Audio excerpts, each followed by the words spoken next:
Welcome to the Jamul Casino Resort Padres postgame show on the Padres Radio Network. Coming up, we'll deliver a full recap of today's game, including highlights from the biggest moments. Listen to Craig Stammen's postgame comments. Plus, we'll bring you today's play of the game. From the Padres Radio Network, here's Sam Levitt. 1-0. Sheets swings, hits it a mile, deep to right center field. Guess what? He didn't need it all, but he got it all. His second home run of the night, a 3-run walk-off blast, and the Padres win it 5-2 in the bottom of the ninth. Another night, another walk-off swing as Gavin Sheets is the hero in this one. A walk-off 3-run home run in the bottom of the ninth inning, and the Padres beat the Rockies on this Friday night in downtown San Diego. The final, Padres 5 and the Rockies 2. Welcome into our Jamul Casino Resort Padres postgame show here on the Padres Radio Network. Sam Levitt with you inside the Western Metal Building as we begin our postgame coverage. Last night it was the X-Man, Xander Bogaerts. Tonight, the hero Gavin Sheets comes up with the winning run on third base. And like Jesse said, didn't need a home run, but he hit a home run. I caught up with tonight's hero on the field moments ago. Gavin, what a swing, what a moment. The fans here going wild, chanting your name. What are the emotions right now? This is awesome. This is what it's all about, getting in front of these fans. I mean, obviously, it's a big win, back-to-back nights for us, and it's come up big there. It feels really good. You come up to the plate, winning run on third base. You just needed a base hit. You got it all. What's going through your mind in that moment as you walk up to the plate? Get something in the middle and get in the air. I know he wants a double play there, and whatever I can do to get the ball in the air and get the guy in from third. You mentioned it, a big couple of wins for this team, battling late in games. What's been the key collectively the last couple of nights? Pitching and defense, honestly, it's been incredible. And then, getting the big hits, putting stuff together, not falling out of the game, not letting the momentum shift too much, and huge wins back-to-back nights. You had a couple of nice games on the road trip, now 2 home runs tonight. What do you feel like you've unlocked the last few days? Just been more offensive, more on attack, trying to do more damage at the plate and looking for pitches to drive. Not a bad way to debut the new uniforms, huh? These are pretty good. I like them. Gavin, thanks so much. Appreciate it. Thank you. All right, that was Gavin Sheets right after tonight's walk-off swing. What a moment for Gavin Sheets, and what a couple of wins for the San Diego Padres. Xander Bogaerts, the walk-off grand slam last night, and tonight it's Gavin Sheets, a walk-off 3-run home run in the bottom of the ninth inning. Another sold-out crowd here in downtown San Diego. And for a second consecutive night, they go home very, very happy. A lot to do on our post-game coverage. When we come back, we have all the radio highlights for you. Recap this game from start to finish. We'll hear from Padres manager Craig Stammen. Much, much more to do. Again, the final as the Padres win it on a walk-off 3-run home run by Gavin Sheets. The Padres 5 and the Rockies 2. Our post-game coverage continues after this.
Jamul Casino Resort Padres postgame show continues here on the Padres Radio Network as the Padres win it 5-2 on this Friday night. As we continue to wrap this one up, we'll hear from Padres manager Craig Stammen coming up in just a little bit, and we'll have the radio highlights for you in just a moment as well. You're going to want to hear them. What a ball game here at Petco Park tonight. The second really memorable finish. But as always, our post-game coverage brought to you by Jamul Casino Resort. A player with a top 100 spa, an epic rooftop pool, and Lux Hotel Suites. Jamul Casino Resort is the mini vacay you need, the player's place. What a ball game. Let's recap it from start to finish. Which moments determine the outcome of today's game? We'll paint you a picture with our game highlights on the Padres Radio Network. We had a pitcher's duel early on. Walker Buehler getting it done for the Padres. Tomoyuki Sugano for the Rockies. Through the first 4 innings tonight, Buehler allowed just a couple of singles. Sugano dealt with a runner in scoring position in the first and third innings, but the Padres did not score. Buehler then allowed a 1-out single and a stolen base in the top of the 5th inning. He stranded the runner on second base. So we had a scoreless game going bottom 5. Buehler very good. Sugano very good. Sugano still on the mound for the Rockies in the bottom half of the 5th. It was Gavin Sheets who led off. 1-1 pitch, and Sheets hits it a mile deep to right center field. Freeman is back at the wall, looking up, gonna go! Gavin Sheets out the door, his first of the season, and the Padres take a 1-0 lead here in the bottom of the 5th. The first big swing of the night for Gavin Sheets. A couple batters later, it was Luis Campusano. Campusano doubled his first time up. Swings here, hits one in the air, deep to left field. Moniak's back. This one gonna go. Luis Campusano with his first home run of the year. Padres have left the yard twice here in the 5th. They lead it 2-0. 2 home runs. Padres had a 2-0 lead in the 5th. Buehler pitched a 1-2-3 top of the 6th inning. He went 6 scoreless innings, allowed just 3 hits, 4 strikeouts, no walks, 68 pitches, 50 for strikes. He was very efficient and very effective tonight. Craig Stammen elected to go to Kyle Hart in the top of the 7th. Padres still had a 2-0 lead. Hart got in major trouble. Leadoff walk and then a single, but then Hart got a pop-up for out number 1. He picked off Jordan Beck at second base for out number 2. He got a ground out from Willie Castro to end the inning. Great work by Hart to escape the jam. Padres still led 2-0. Going to the 8th inning, Adrian Morejon came on. He gave up a leadoff single to Brenton Doyle, but he retired the next 2 in a row on ground balls. In the process, Doyle moved to third base. Rockies then pinch hit for their leadoff hitter, Edward Julien, with Hunter Goodman. Runner on third, 2 outs, 2-0 Padres. The 2-2 pitch lined sharply into left center. That's a base hit. It'll get Doyle home. Cut off by Laureano in the gap, and he'll send it into second base. That will hold Goodman to a single, but it is a pinch hit RBI single. And now a 1-run game in the 8th inning. Padres ahead 2-1. Rockies continued to threaten. Tyler Freeman singled. That pushed Goodman to second, representing the tying run. Jordan Beck was next. Here's the pitch. Beck swings, hits it over Sheets into right field and a base hit. Goodman rounding third on his way. Tatis's throw to the plate, the tag not in time. Tie game here in the 8th inning as the Rockies have rallied for 2 and tied it up against Morejon. That was it for Morejon. Padres went to right-hander Jason Adams to make his season debut and return from last year's quad rupture in a big spot. Runners on first and third, 2 men away, the go-ahead run on third base. Adams got a ground out from Ezekiel Tovar to end the inning and keep the game tied at 2. Padres didn't score in the bottom half of the 8th inning, so we went to the 9th inning, still tied at 2. Mason Miller came in, and wouldn't you know it, Miller struck out the side. He continues to be electric. That got us to the bottom of the 9th inning. Right-hander Juan Mejia on the mound for Colorado. Jackson Merrill singled to begin the inning. Manny Machado walked. That got Merrill to second base, with Merrill on third base after a Xander Bogaerts fly ball to right field. Runners on first and third. The winning run 90 feet away from scoring, and Gavin Sheets dug in. 1-0. Sheets swings, hits it a mile, deep to right center field. Guess what? He didn't need it all, but he got it all. His second home run of the night, a 3-run walk-off blast, and the Padres win it 5-2 in the bottom of the ninth. What a swing, what an ending. Gavin Sheets, the hero tonight, a walk-off 3-run home run, and the Padres beat the Rockies for a second consecutive night. Padres improved to 8-6. The Rockies dropped to 6-8. Final totals here tonight for the Padres: 5 runs, 6 hits, no errors, and for the Rockies, 2 runs, 8 hits, and no errors. The winning pitcher tonight was Mason Miller, who picks up his first win of the season. Juan Mejia took the loss. He's now 0-2 on the year, and the Padres, for a second consecutive night, win it on the final swing. A walk-off grand slam in the 12th last night by Xander Bogaerts, and tonight it's Gavin Sheets, the walk-off 3-run shot. When we come back, we'll hear from Padres manager Craig Stammen. Again, the final score here tonight: Padres 5 and the Rockies 2 on the Padres Radio Network.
Jamul Casino Resort Padres postgame show continues here on the Padres Radio Network. Sam Levitt with you inside the loft here at the Western Metal Building at Petco Park. Another thrilling finish here tonight. Hi, nice to see you. I like your jacket. Very, very cool.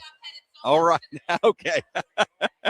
Everybody having a good time here inside the loft on this Friday evening. Why not? What a couple of wins for the Padres. Another walk-off winner here tonight. Gavin Sheets, the hero, a walk-off 3-run home run the night after Xander Bogaerts ends the series opener against the Rockies with a walk-off grand slam in extra innings. We'll hear from Craig Stammen in just a moment, so stay tuned for that.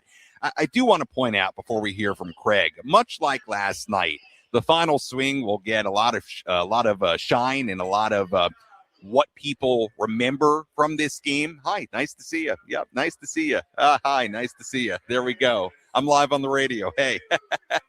All right. Okay. Thank you very much. Okay. All right. Oh, we got a lot of people here inside the loft having a good time. That's what it's all about on a Friday night. All right. Back to it. The walk-off swing will be what people remember from this game, much like last night. But you can't tell the story of this game without mentioning a lot of other aspects of it. Going back to the early part of it, Walker Buehler tonight was terrific. Not only really effective, 6 scoreless innings, 3 hits, didn't walk anybody, struck out 4, but he got through 6 shutout innings on 68 pitches tonight. No doubt he could have gone deeper into this game, and we may hear from Craig Stammen as to why he felt like it was the right time to pull him. At 68 pitches, I would imagine, without hearing what Craig had to say, part of it may have been, you know what, you have an outing like that, get you out of there, good feeling under Walker Buehler's belt, and, kind of let the bullpen take over in what was a 2-0 game at the time.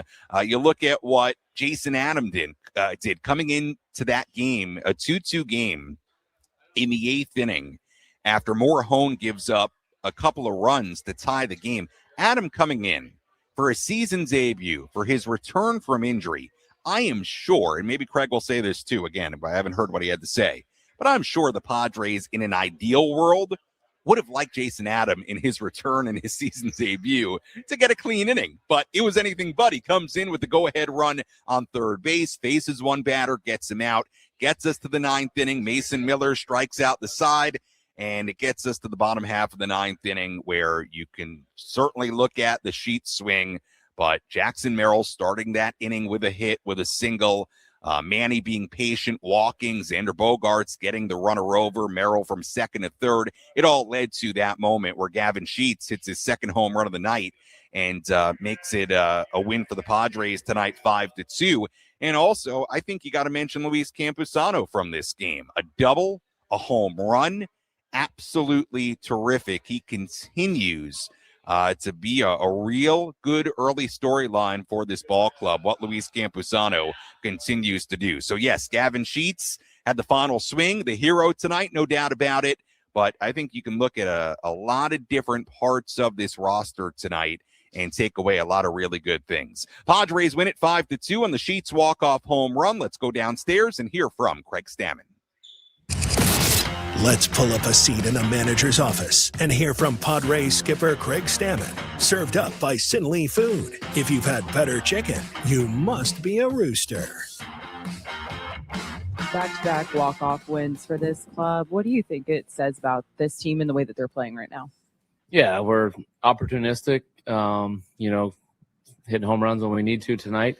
But it's just fun. It's not, they're thinking in the dugout, it's not if we're going to win, but who's going to be the guy that gets it done. And that's a good feeling when everybody in the lineup feels like they can get it done. What did you like about the execution in that final inning? A lot of good, not too good at bats, a bunch of good at bats. Jackson started off, then Manny, then Bogey got him over to third, made, Gavin have the chance to drive him in. And then instead of just hitting a sac fly, he hits a 3-run bomb. So made it a little bit more exciting in the end. Walker was exponentially better, like in virtually every way. What stood out to you most? Yeah, I think it was just his ability to hold his pitches and hold his delivery through the entire outing.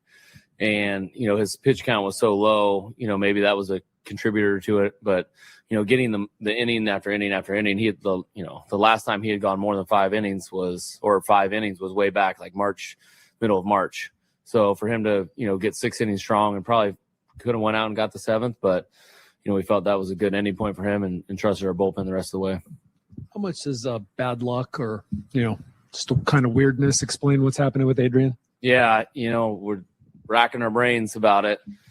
He's throwing 100 miles an hour, and they're getting a bunch of singles off of him. It's not like he's giving up slug, and he's not like they're hitting the ball hard. The first, 2 balls were hit, broken bat and a little squibber down third base line. So, a little bit of bad luck, probably a little bit of, baseball humbling somebody a little bit and let it's a tough game.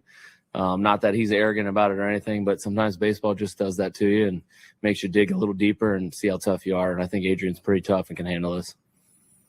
Before the game, you talk about Jason Adam coming back. He was already for pitching. What can you tell us about what was the situation going through your mind when he got back to the mound here at Petco Park?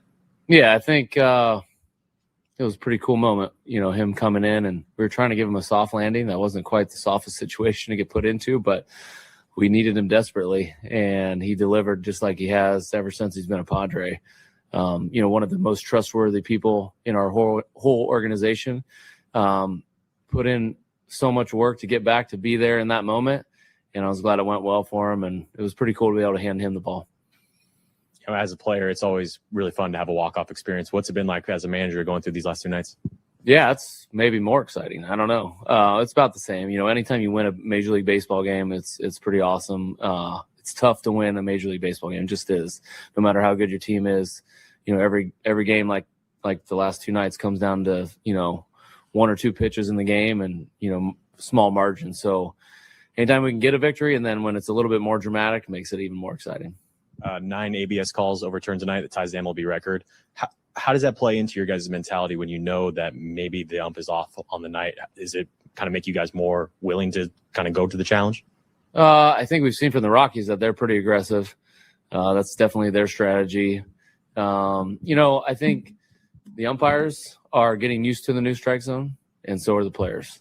And we're going to see games like that where you got an umpire that's been behind the plate for a really long time, has been able to call his own zone, and now he's forced to call a zone that's not his. And that's going to be tough for all of those umpires. And, you got to give them a little bit of grace in that process too. They're being shown up on the scoreboard. It's not a great look for them sometimes, but, we've got to understand that they're going through a new thing also, and so are the players. What can you tell us about Estrada and how that injury came about? Yeah, went out to play catch today and, just didn't feel really good, and maybe kind of explain a little bit why his velocity's been down, just, kind of trying to pitch through some things. And today just didn't feel like he was capable of taking the ball if we called upon him. Probably a little tendonitis, arm fatigue, a lot of that stuff, possibly like the dead arm stuff that people talk about in spring training, that kind of creeping up, but just not feeling right.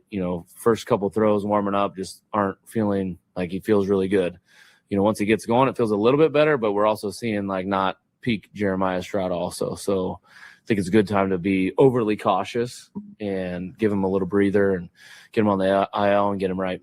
It having just happened this afternoon, that catch, like, is it too early to say, like, timetable or anything like that? No, too early to say. I think we were kind of scrambling there at the end just to, before the game was kind of a last-minute transaction. So, I think he's going to be fine. I don't think it's a big deal. I think it's something that has probably manifested itself over the course of time, and now it finally got to the point where, all right, I don't want to pitch through this anymore.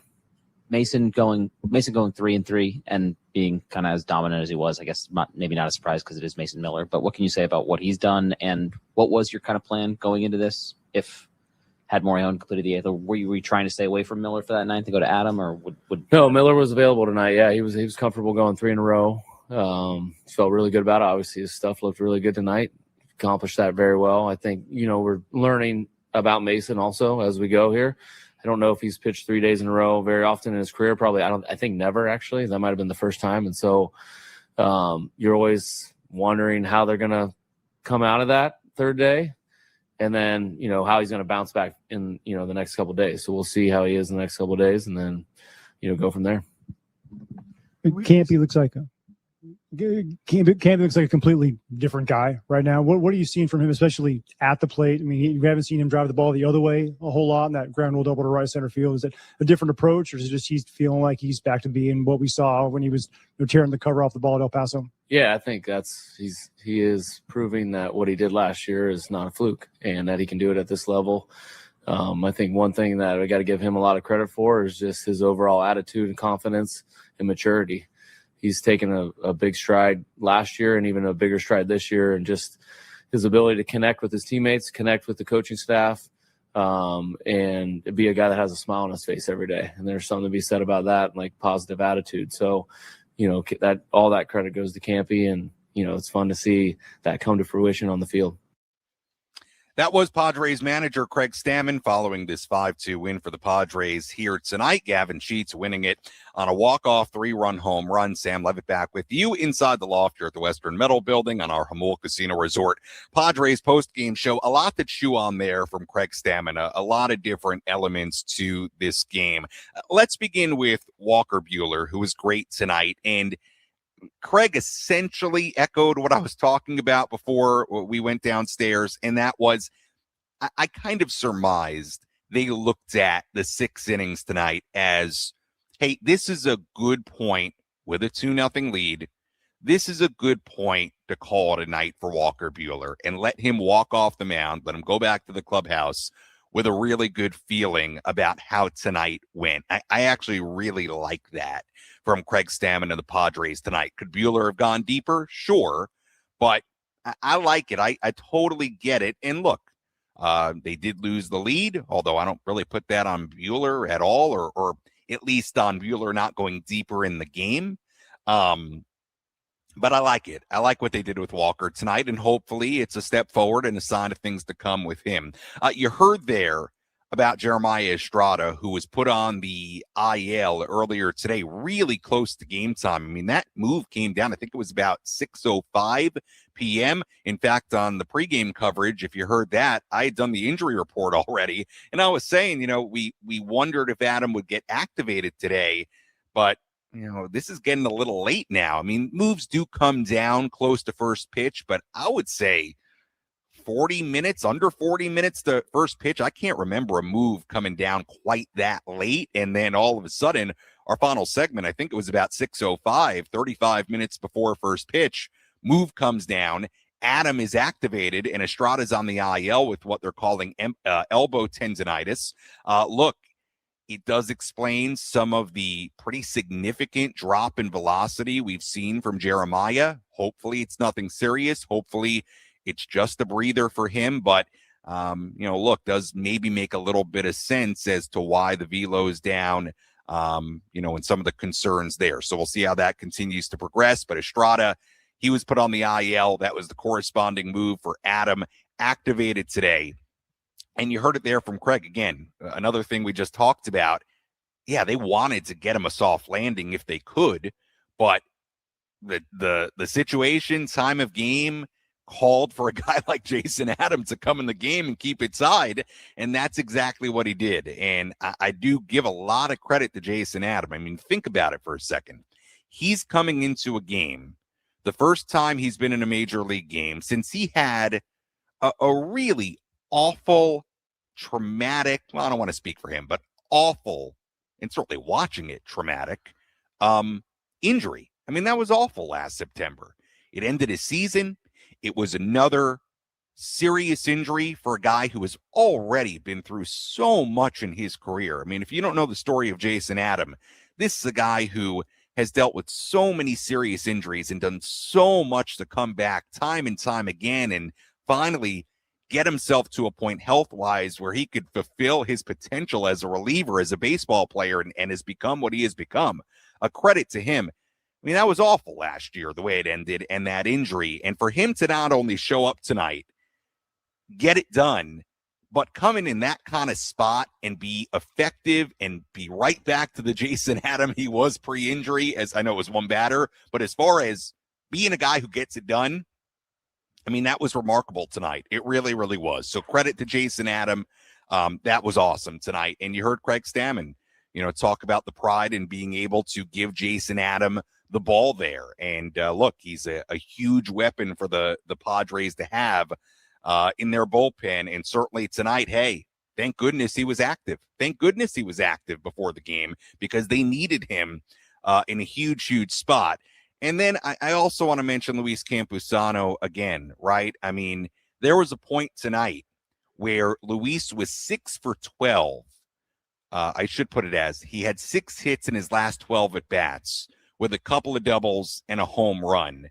It might have actually been more than a couple doubles. You get my point. He's been doing great things, not only at the plate offensively, but I think his defense, his ABS work, it's all been really good. So for Luis to be doing what he's doing, considering the last couple of years, and I think some of the narrative heading into this season regarding Luis Campusano, what happened last year, what happened the year before, credit to him. I mean, seriously, for him to show up and be playing the way he's playing, hitting the way he's hitting, it's a big deal for this team, and credits Luis Campusano. So there was a ton to like from this game, ton to take away, and then ultimately, I haven't even said his name yet, Gavin Sheets, who had 2 home runs tonight and had the big swing to win it in the bottom half of the 9th inning. So all in all, a lot of good stuff to smile about, and the Padres win it 5-2 against the Rockies here tonight. We will take your phone calls here in our post-game coverage, 833-288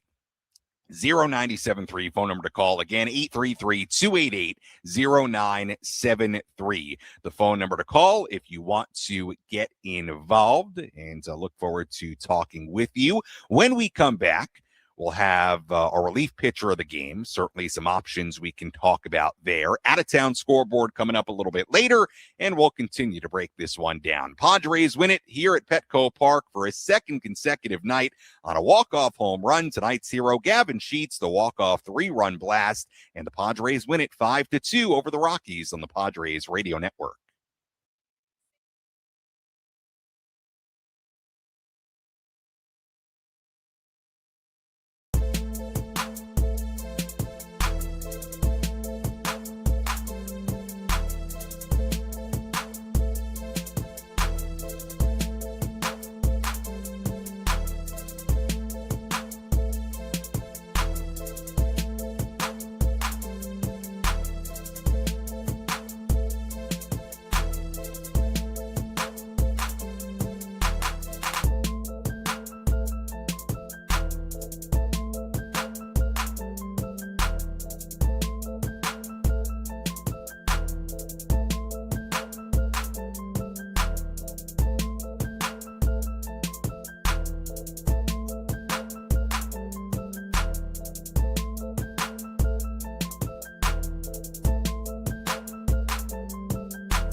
Fantastic Friday night here at Petco Park as the Padres win it 5-2 against the Colorado Rockies. Padres are playing good baseball as they improve to 8-6 on the season, and for a second straight night, they win it on a walk-off home run. Last night, Xander Bogaerts, the game-winning grand slam in the 12th inning. Tonight, a little Gavin Sheets magic, 3-run shot to win it in the bottom half of the 9th inning. Sam Levitt with you inside the loft here at the Western Metal Building at Petco Park as we continue our post-game coverage. We will get some of your phone calls here in just a moment. 833-288-0973. Phone number to call, again, 833-288-0973. But first, let's tell you about tonight's relief pitcher of the game. Which pitcher entered the game and slammed the door shut? This is today's relief pitcher of the game, brought to you by San Diego criminal defense attorney David P. Shapiro. We help good people regain control of their future when charged with a crime. Learn more at davidpshapirolaw.com. Pitch on the way. Doyle swings and misses. Strike three. 103 from Mason Miller, who strikes out the side and keeps us tied 2-2. Mason Miller, our relief pitcher of the game here tonight. What else is new? He strikes out the side in the top of the ninth inning, gets it to the bottom half of the ninth inning with the score still tied at 2, and Mason Miller continues to just be whatever adjective you want to use. Tremendous, electric, amazing, magnificent. He is on an incredible run right now. Mason, through now 7 appearances, has not allowed a run. He's allowed 1 hit. This is the part that's just nuts. He's struck out 19 in 7 innings and a third. 19 of the 24 batters he's faced. He strikes out the side in the 9th inning tonight. It's almost easy to take it for granted what he's doing and how automatic he's been. But make no mistake about it, Mason's ability to do what he did tonight, get it to the 9th inning or bottom of the 9th inning tied. Same thing last night to keep the game tied. I mean, there aren't many relievers where you feel like you can just sort of, when they come in, pencil in the 3 outs. And that's the way it is right now with Mason Miller.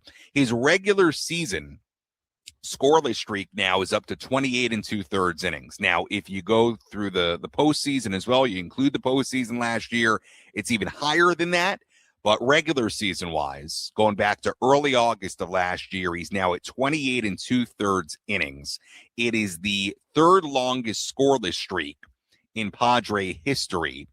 The streak he's looking to catch right now to take 2nd all time as far as a scoreless streak. Randy Jones had 30 consecutive scoreless innings from May 6th to May 31st in 1980. So that's the number he's looking for right now to get to 30 to become the 2nd longest scoreless streak in Padres history. Although, a big difference just, in context, Randy obviously did it as a starter, and Mason is doing it over the course of months now. And I mean, however many appearances it is, it's just different.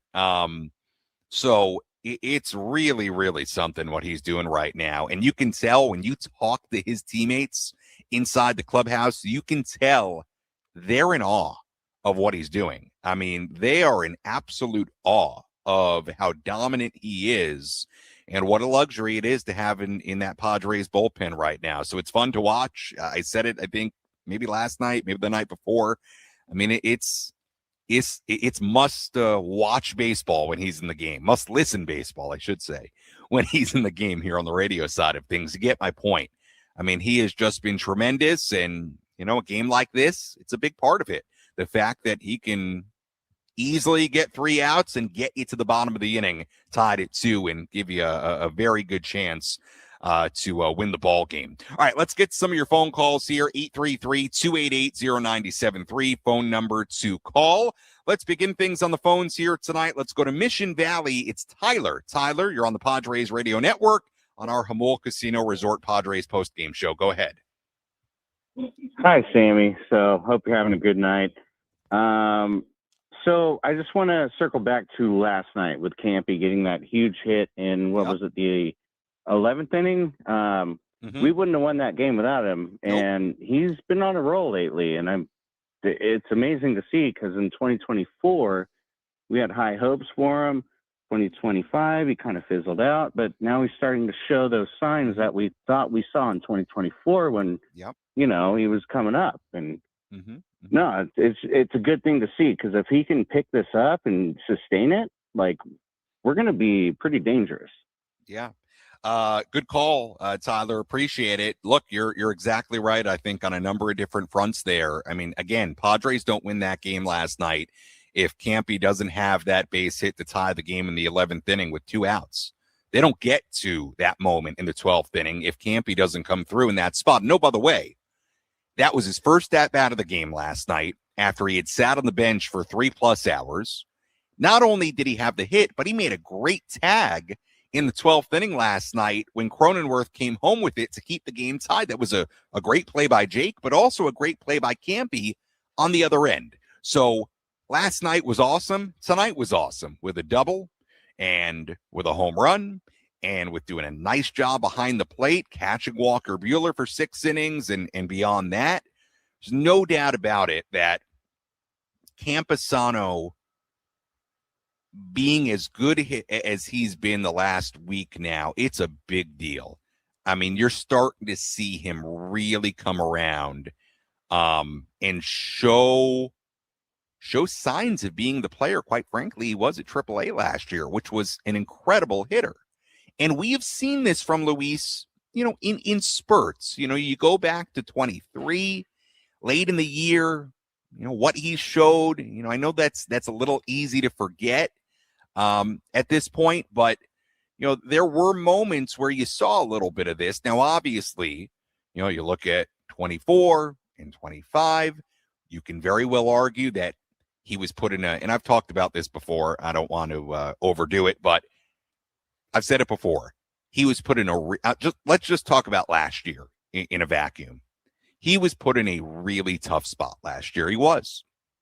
I'm not saying it excuses an 0 for 21 on the year, but he was being asked to do something that's really hard for a pretty young player, and that is not play very much, sparingly get at bats, and be expected to produce. And he would go long stretches without seeing the field.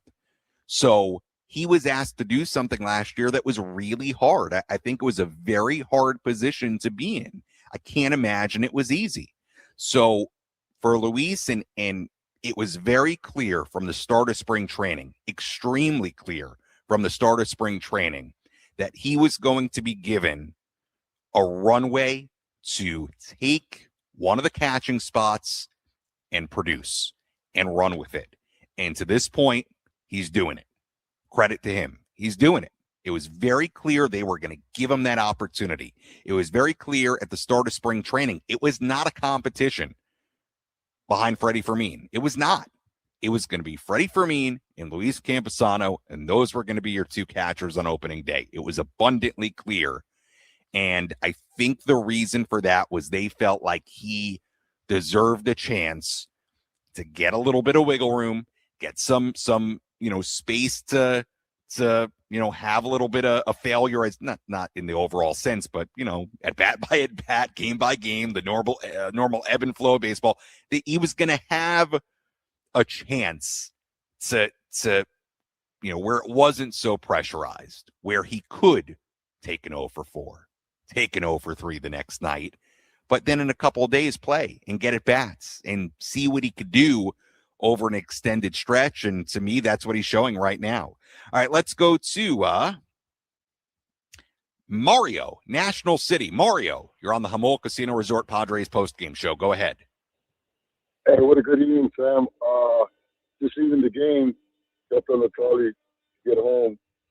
But games like that are what build a fan base, and that's what we need. To be able to sit there in a tie ball game in the 9th inning.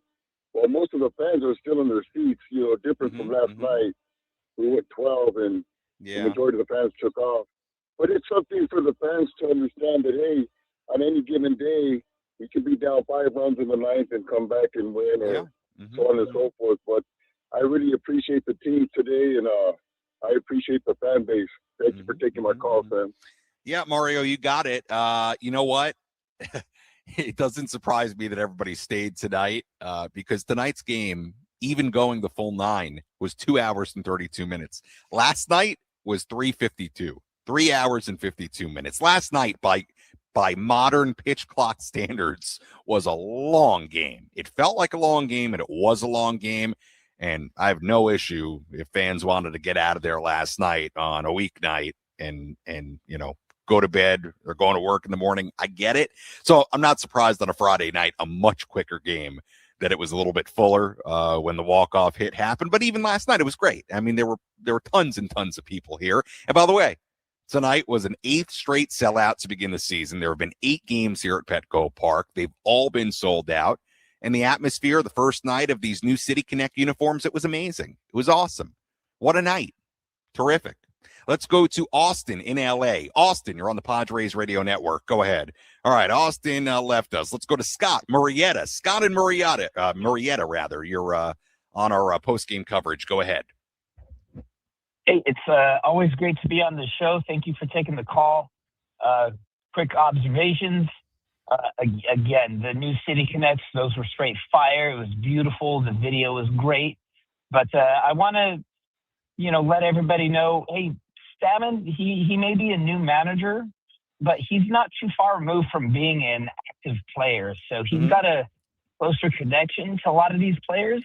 And he's trying to observe and give as much runway and leeway for these players to succeed or not, which is why Campy's having the success that he's having, because he's actually been given a fair shot. So let's give the new manager a little bit of grace. I think he's doing a hell of a job, and I look forward to seeing where he leads our club.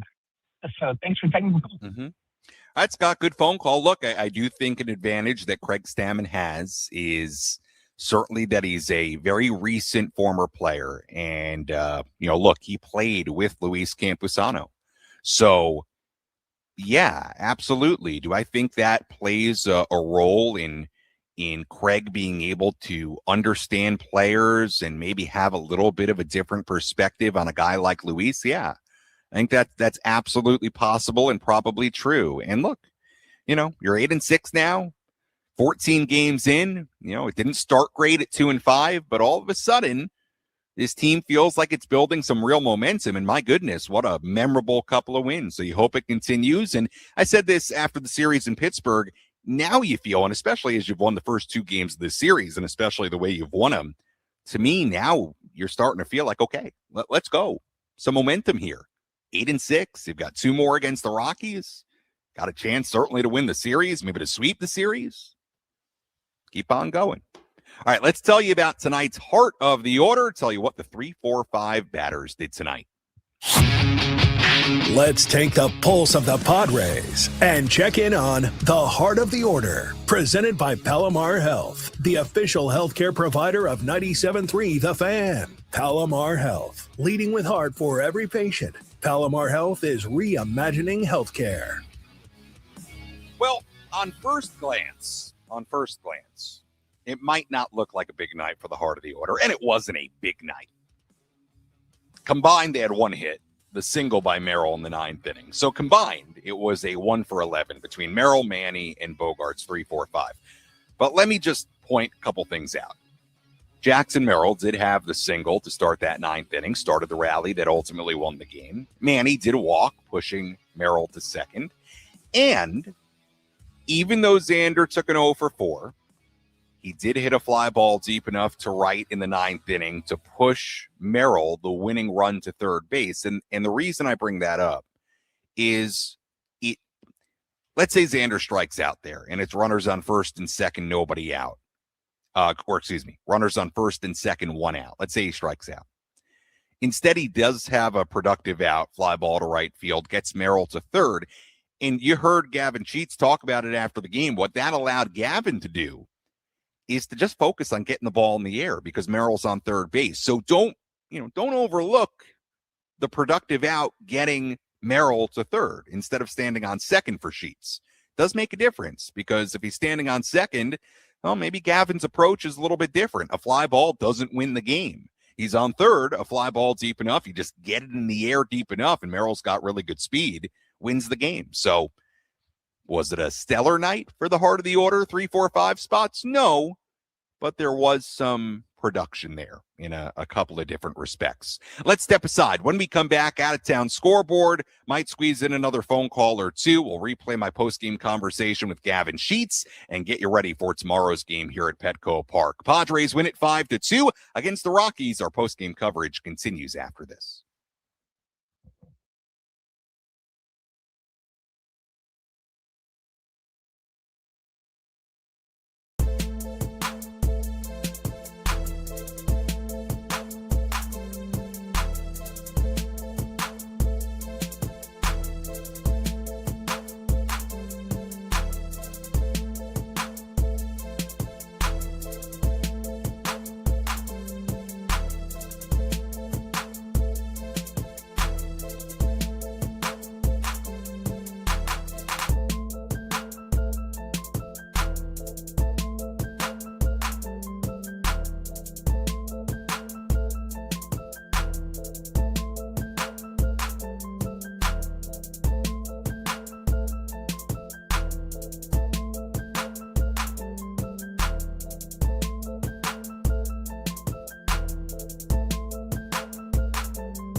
Jamul Casino Resort Padres postgame show continues here on the Padres Radio Network. Sam Levitt with you inside the Western Metal Building here at Petco Park. As we wrap this one up, we'll squeeze in another phone call or two in just a moment. We'll also hear tonight's play of the game and also replay my postgame interview with Gavin Sheets. I think you're going to know. You can guess what our play of the game will be.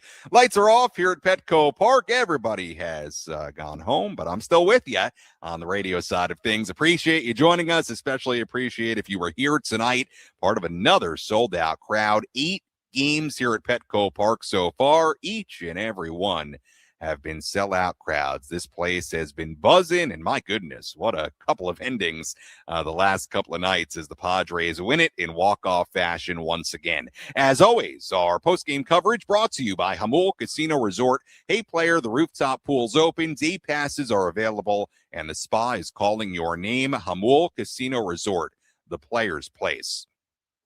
All right, let's squeeze in another phone call or two here before we go. Let's go to Ryan in La Mesa. Ryan, you're on the Jamul Casino Resort Padres postgame show. Go ahead. Ryan, what's up?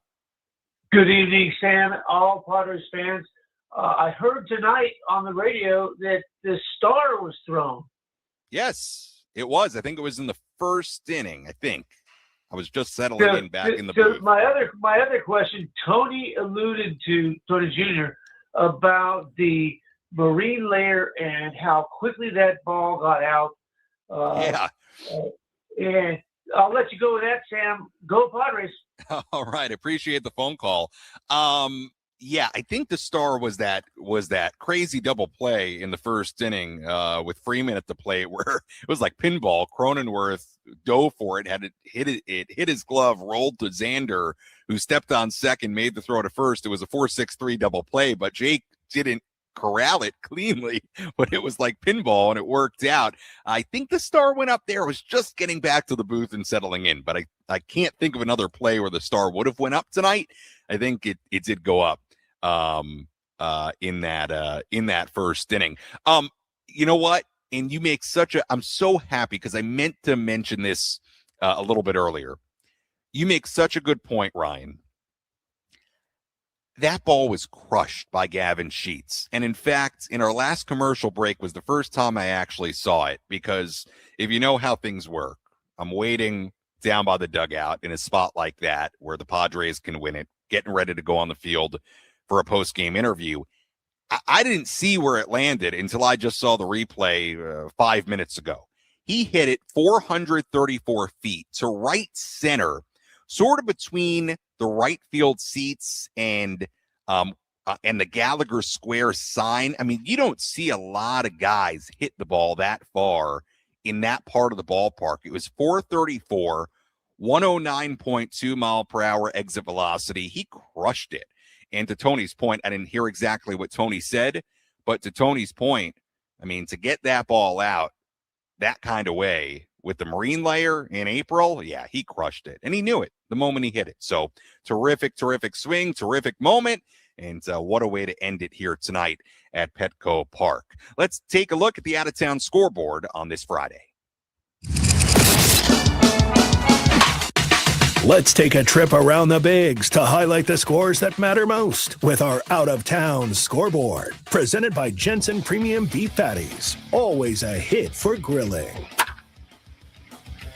Everything has gone final here tonight. The Dodgers beat the Rangers in LA 8-7. Max Muncy hit 3 home runs in that game, including a game-winning solo home run in the bottom of the 9th inning as the Dodgers win it in LA over the Rangers tonight. Mariners beat the Astros 9-6 in Seattle. Randy Arozarena, a home run in that game for the M's. Cardinals beat the Red Sox in St. Louis 3-2. Nationals over the Brewers 7-3 in Milwaukee. Royals beat the White Sox 2-0 in Kansas City. Giants beat the Orioles in Baltimore tonight 6-3. Braves beat the Guardians 11-5 in Atlanta. Rays beat the Yankees at home 5-3.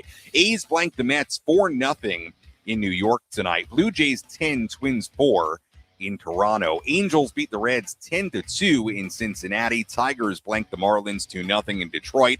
Diamondbacks beat the Phillies in Philadelphia 5-4. And finally, Pirates over the Cubs 2-0 in Chicago earlier today. A look at the out-of-town scoreboard on this Friday. Well, our play of the game tonight, you guessed it, Gavin Sheets with the big final swing. One bounce, one hit, one pitch can be the difference between victory and defeat. What was the most important play in today's game? This is today's play of the game. Presented by Bill Howe Plumbing, Heating and Air, Restoration and Flood. We know how. 1-0. Sheets swings, hits it a mile, deep to right center field. Guess what? He didn't need it all, but he got it all. His second home run of the night, a 3-run walk-off blast, and the Padres win it 5-2 in the bottom of the ninth. Gavin Sheets, the walk-off home run in the bottom half of the ninth inning. Much like last night, as Jesse said, he didn't need a home run in that spot to win it, but he did get it all. And for a second consecutive night, the Padres win it on a walk-off blast. I caught up with Gavin Sheets on the field right after the game. Gavin, what a swing, what a moment. The fans here going wild, chanting your name. What are the emotions right now? This is awesome. This is what it's all about, getting in front of these fans. I mean, obviously, it's a big win, back-to-back nights for us, and it's come up big there. It feels really good. You come up to the plate, winning run on third base. You just needed a base hit. You got it all. What's going through your mind in that moment as you walk up to the plate? Get something in the middle and get in the air. I know he wants a double play there, and whatever I can do to get the ball in the air and get the guy in from third. You mentioned it, a big couple of wins for this team, battling late in games. What's been the key collectively the last couple of nights? Pitching and defense, honestly, it's been incredible. And then, getting the big hits, putting stuff together, not falling out of the game, not letting the momentum shift too much, and huge wins back-to-back nights. You had a couple of nice games on the road trip, now 2 home runs tonight. What do you feel like you've unlocked the last few days? Just been more offensive, more on attack, trying to do more damage at the plate and looking for pitches to drive. Not a bad way to debut the new uniforms, huh? These are pretty good. I like them. Gavin, thanks so much. Appreciate it. Thank you. That was Gavin Sheets on the field right after tonight's game. Yeah, not a bad way to debut the new City Connect uniforms, right? The uniforms are awesome. The merch, awesome. Seen so many people here at the ballpark tonight with all the great new merch on. It was awesome. And to be honest with you, I was amazed at just the second day of these items being on sale. I was amazed tonight at how many people were already wearing the new City Connect merch. I mean, jerseys, T-shirts, jackets, hats. It was incredible how many people already had the merch. So it was a special night because of the debut of those great new uniforms, and obviously the game to go along with it, and the ending to go along with it, with Gavin Sheets winning it on the 3-run walk-off home run. Taking a look ahead to tomorrow, Game 3 of this 4-game series between the Padres and Rockies. First pitch tomorrow at 5:40 p.m. Our EcoWater SoCal Padres pregame show will begin at 4:40. Pitching matchup tomorrow, right-hander Ryan Feltner on the mound for the Rockies, right-hander German Marquez on the mound for San Diego. As always, if you missed any portion of our post-game coverage, you can go back and listen to all of it on the Inside San Diego Baseball podcast, available on the Odyssey app or wherever you find your podcasts.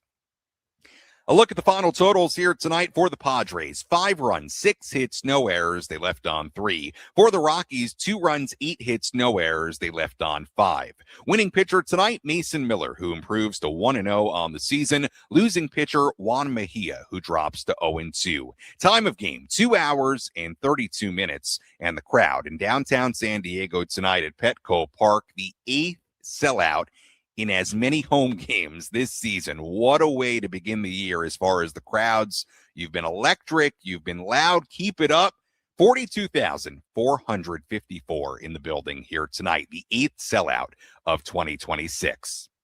Once again, first pitch tomorrow, 5:40 p.m. Our pregame coverage begins at 4:40. Until then, for our great studio coordinator, Nick Danucci, I'm Sam Levitt saying so long and good night from Petco Park. Again, the final score here tonight, the San Diego Padres 5 and the Colorado Rockies 2. We'll talk to you tomorrow on the Padres Radio Network. Have a great night, everybody.